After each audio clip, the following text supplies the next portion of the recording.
اعوذ باللہ من الشیطان اللعین الرجیم بسم اللہ الرحمن الرحیم الحمد لأہلہ والصلاة علی اہلہا اما بعد۔ ماہ مبارک رجب المرجب، اس کے فضائل، اس کے اعمال کا بیان آپ کی خدمت مقدس میں اس دعا کے ساتھ کہ خدا اعمال کے بیان کے ساتھ ساتھ اعمال کے انجام دہی کی توفیق بھی ہم سب کو عطا فرمائے۔ ماہ مبارک رجب کی 16ویں رات کی نماز 30 رکعت نماز، 30 رکعت کا مطلب 15 نمازیں 2 رکعت کر کے پڑھی جائیں گی۔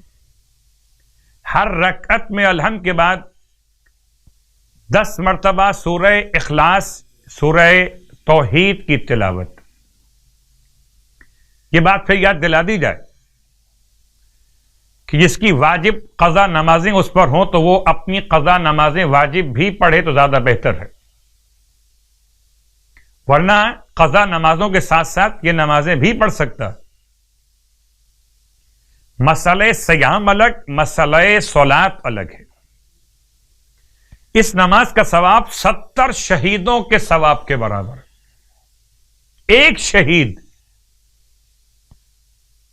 اس کا خون راہ خدا میں بہہ گیا ہو، ایک شہید کتنے زخم کھا کے گرتا ہے، 70 شہیدوں کا ثواب۔ 30 رکعت نماز بہت آسان سودا ہے۔ اس لیے آپ سے پھر التماس کہ ماہ رجب کی 16ویں رات میں نماز کو یاد رکھیے، 30 رکعت نماز، ہر رکعت میں الحمد کے بعد 10 مرتبہ سورہ اخلاص کی تلاوت۔ اس کے بعد ماہ رجب کے روزوں کا بیان۔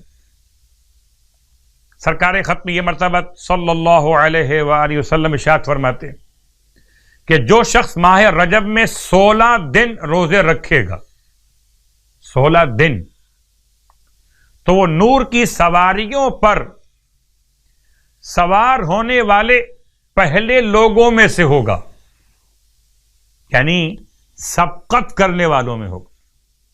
اللہ اکبر۔ نور کی سواریوں پر سوار ہونے والے پہلے لوگوں میں سے ہوگا، جس میں